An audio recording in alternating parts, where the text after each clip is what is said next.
Halo brother, balik lagi bareng aku di iBrother Channel. Kalau di video sebelumnya kita udah melihat impresi, keelokan, dan keindahan dari iPhone 11 Pro yang aku ulas di video sebelumnya. Kamu bisa cek linknya di deskripsi bagi kamu yang belum nonton tentunya. Dan di video kali ini aku akan coba melengkapi atau menambahkan informasi-informasi menarik lainnya terkait iPhone 11 Pro. Bisa jadi ini akan menjadi penentu apakah kamu cocok untuk membeli iPhone 11 Pro atau tidak. Buat kamu yang udah nggak sabar, berikut videonya spesial buat kamu. Melengkapi informasi yang udah aku bagikan di video sebelumnya, aku akan mengulas atau coba menilik lebih dalam keunggulan-keunggulan apa aja yang dimiliki iPhone 11 Pro. Oke, nggak usah lama-lama, kita langsung aja di poin yang pertama adalah bagian layar. Salah satu keunggulan yang paling penting yang dimiliki iPhone 11 Pro adalah untuk urusan layar atau screen-nya. Dengan layar OLED yang disebut Apple dengan sebutan Super Retina XDR OLED dan fitur HDR10, juga Dolby Vision dan memiliki pencahayaan maksimal di 1200 nits, tentu gambar dan kualitas yang bisa dihasilkan oleh iPhone 11 Pro ini nggak sembarangan. Memiliki gambar yang tajam banget dan kedalaman warna yang cukup deep, juga memiliki view angle yang cukup baik, jelas, detail, punchy, dan clean. Jadi salah satu aspek yang paling menarik dan paling dicari. Karena layar setiap waktu pasti akan kita tampilkan, akan kita lihat, dan akan kita sentuh. Seperti yang udah aku bilang kemarin ketika aku bandingkan layar OLED yang dimiliki iPhone 11 Pro dengan layar OLED yang dimiliki oleh iPhone XS atau XS Max, tentu iPhone 11 Pro yang memiliki kualitas layar sedikit lebih unggul dari aspek warna. iPhone 11 Pro memiliki layar yang lebih vibrant, detail, dan memiliki kedalaman warna yang lebih unggul jika dibandingkan dengan kedua iPhone tadi.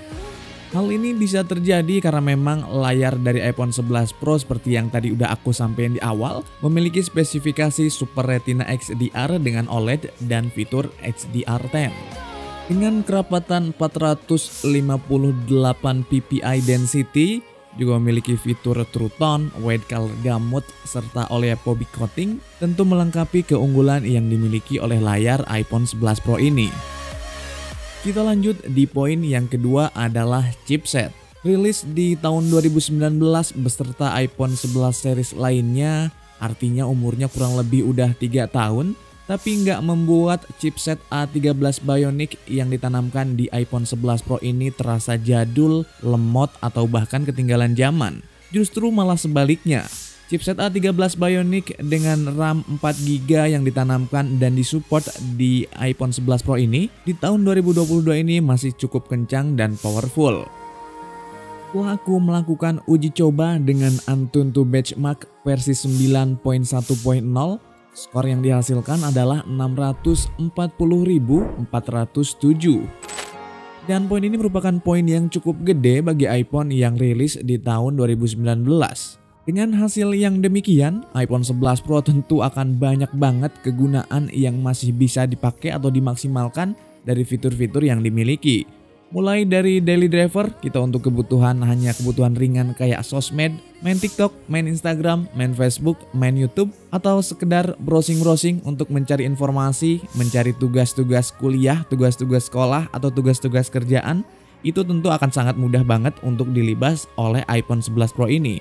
Atau bahkan mungkin untuk keperluan transaksi di setiap e-commerce favorit kamu, itu merupakan kerjaan yang sangat gampang dan cetek sekali untuk dilibas oleh A13 Bionic ini. Selain itu, iPhone 11 Pro tentu masih bisa dan mampu banget untuk melibas game-game yang cukup berat semisal PUBG maupun Genshin Impact sekalipun.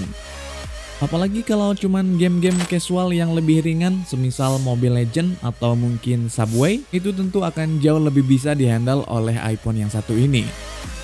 Grafis yang dihasilkan dari setiap game yang dimainkan pun begitu baik dan cukup oke. Dengan dukungan layar XDR tadi, membuat bermain game memiliki detail yang lebih nyaman dan memiliki shadow serta kedalaman warna yang lebih kaya. Namun memang kalau kita main game-game berat di durasi 30 menit udah mulai berasa panas. Kalau dibandingkan dengan iPhone 11, tentu iPhone 11 jauh lebih adem. Hal ini dikarenakan iPhone 11 memiliki layar IPS dengan resolusi yang lebih rendah Sementara untuk iPhone 11 Pro memiliki resolusi yang lebih kaya, yang lebih dalam, yang lebih besar, dan memiliki layar OLED.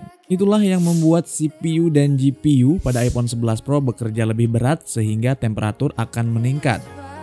Selain itu, iPhone 11 Pro juga cukup baik untuk menghandle kebutuhan editing video dengan klip yang beresolusi 4K yang aku coba edit dan aku coba render dengan output 1080p. Butuh waktu sekitar 46 detik, beda halnya ketika aku coba di handphone Samsung Note 10 Plus. Membutuhkan waktu 1 menit 30 detik dengan output durasi video yang sama.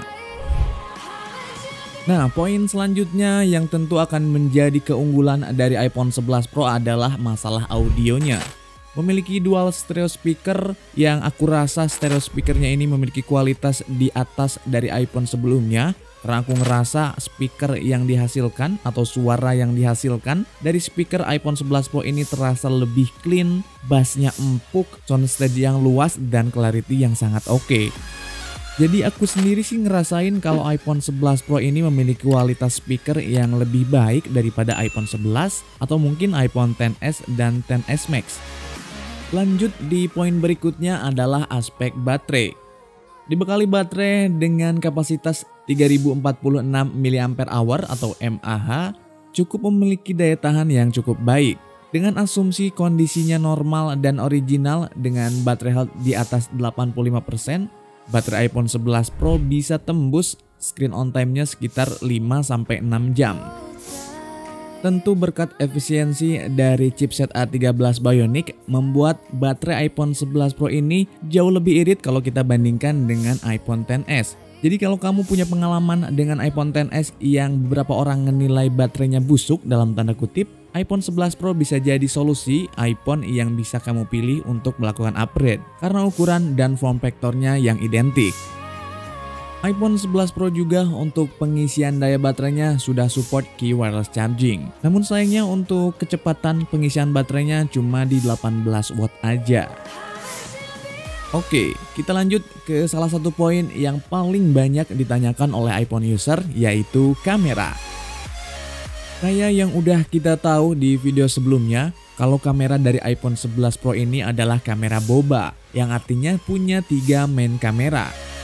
Yang pertama adalah kamera wide dengan resolusi 12 megapiksel, f-stopnya di 1,8 dan focal length 26 mm. Udah punya fitur dual pixel PDAF dan juga fitur OIS.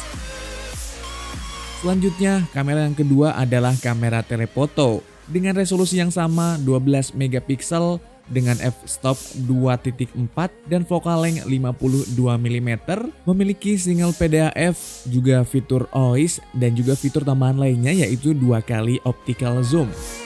Dan satu kamera terakhir adalah kamera dengan lensa ultra wide dengan resolusi yang sama 12 megapiksel, f-stop 2.4 dengan viewing angle sekitar 120 derajat yang memiliki focal length 13 mm.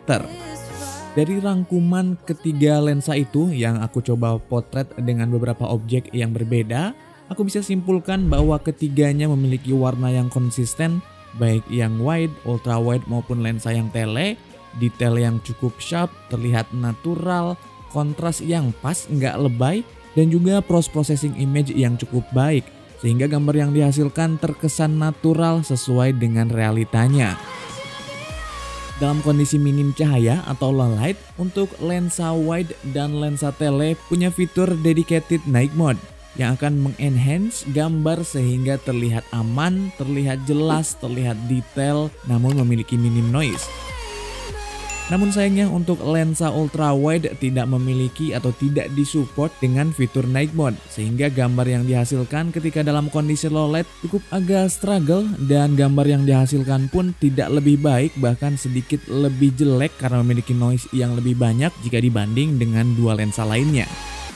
Sementara untuk urusan perekaman video, main kamera dari iPhone 11 Pro ini udah support 4K di 24, 30 dan 60 fps. Dan tentunya bisa juga di resolusi 1080p dengan 30, 60, 120 sampai 240 fps.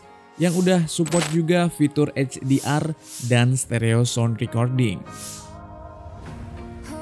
Untuk hasil perekaman videonya ini sangat bagus banget karena memiliki warna yang jelas natural, khas iPhone banget, detail warna yang masih oke, lalu bisa ngehandle kontras dan juga dynamic range yang cukup baik dan cukup natural, sehingga menjadikan kualitas dari kamera iPhone 11 Pro ini memang sangat-sangat worth it banget. Memang untuk urusan perekaman video, handphone iPhone adalah juaranya.